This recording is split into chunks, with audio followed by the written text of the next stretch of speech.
You waited months, maybe years. You rewatched the trailers, read fan theories, imagined every twist. And finally, Squid Game returned to finish what it started. But instead of a gripping climax, we got a lecture on morality, wrapped in chaos. At first, it felt right. The atmosphere, the tension, the games. It was like the old Squid Game, only darker, deeper, and more brutal.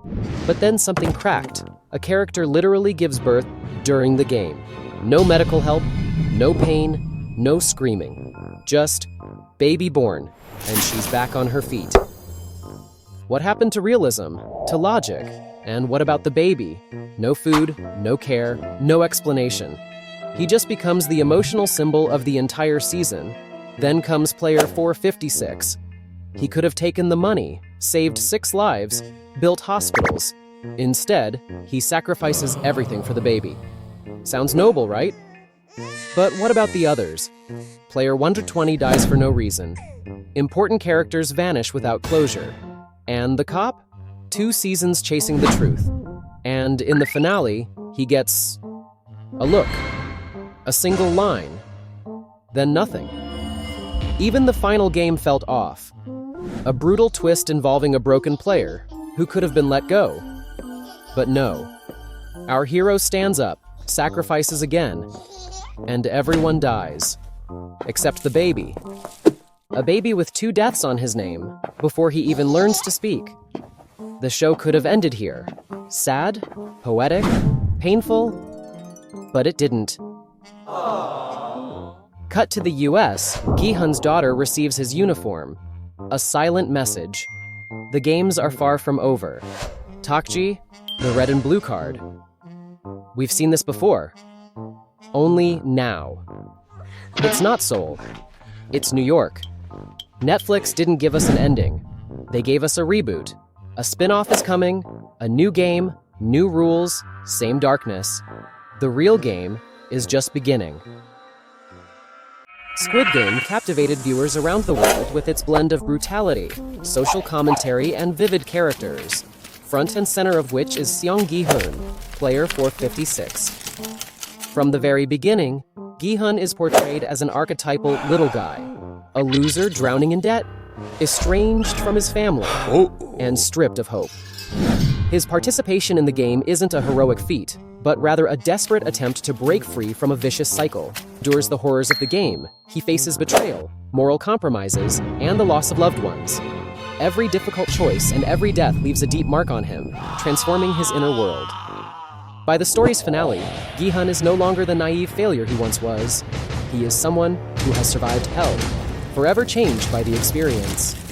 After his victory, the enormous sum of money brings him nothing but guilt and loneliness. He comes to realize that the true enemies are the creators of the game, and that his new goal is not revenge, but stopping this evil. Gi-hun's journey is a tragic tale of self-overcoming, the price of survival, and the path toward moral rebirth. The conversation between Gi-hun and Oh Il-nam, the game's mastermind, becomes a turning point for the hero. The shock of betrayal and the revelation of the game's true nature force Gi-hun to rethink his motivations.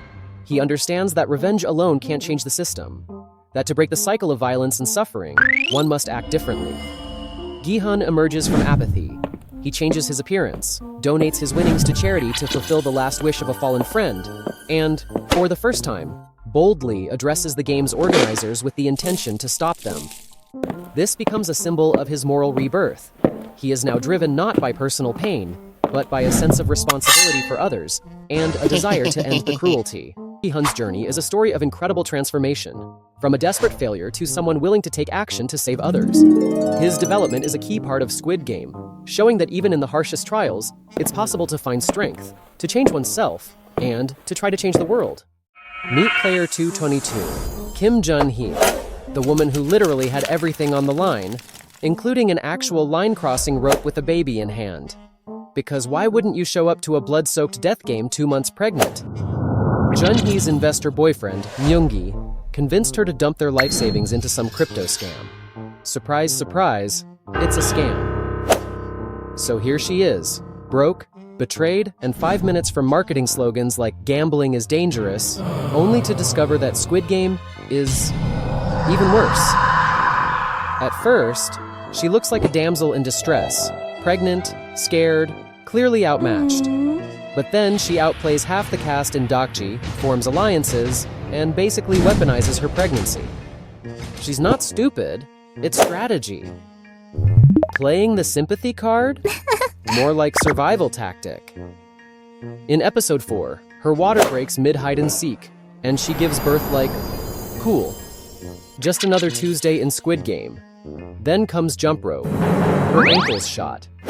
She looks at Gi-hun, hands him her newborn, and whispers, promise you'll keep her alive.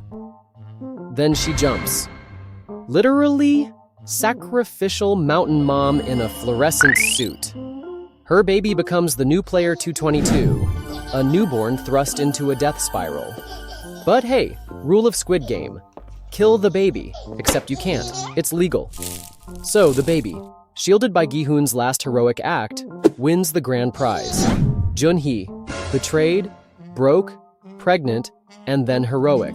She turned her trauma into tactical genius and gave us one of the bleakest, most gut-wrenching moments in TV history. All with an eyebrow piercing and a killer survival instinct. Bravo, 222. Bravo. Hi, I'm player 222, and I was born in Squid Game. Yeah, that's Squid Game. You think life starts when you're born? Nope, I was already stressed out in the womb.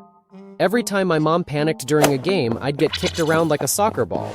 Heartbeat, 200 BPM. No chill, no lullabies. Just screaming, gunshots, and childhood trauma. Before I even had a childhood. At one point, I swear I heard someone die during red light, green light, and my mom nearly tripped. I almost unborned myself. Fast forward 9 months. Delivery day. You'd think I'd come out in a nice hospital, maybe a warm blanket? Nope. Sterile metal room, bright lights, creepy masked people, and a VIP watching through a glass wall eating shrimp. I was player 222 before I even had a name. First breath smelled like blood, sweat, and capitalism. First sound? A gunshot in the distance. Sweet lullaby. Then they tagged me with a little number wristband. No name, no pacifier. Just a onesie that says property of the front man.